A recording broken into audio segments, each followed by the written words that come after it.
একটা ছোট্ট মাঠে নানা রঙের ফুলেরা পাশাপাশি বাস করত। বেগুনি, লাল, হলুদ, গোলাপি, নীল, সবাই মিলে যেন এক রঙিন স্বপ্ন।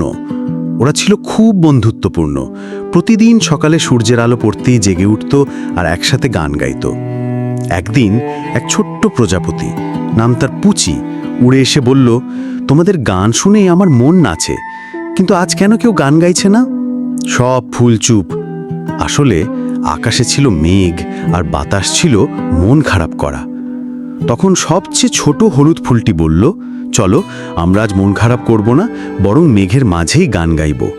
সব ফুল একসাথে গাইতে শুরু করল, রঙে ভরা জীবন, বন্ধুত্বে প্রাণ, সব দুঃখ ভুলে গাই ফুলের গান।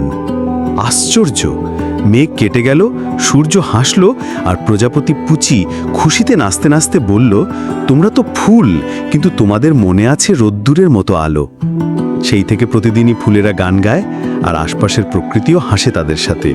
ভিডিওটি ভালো লাগলে পরবর্তী ভিডিও পেতে চ্যানেলটি সাবস্ক্রাইব করে রাখুন।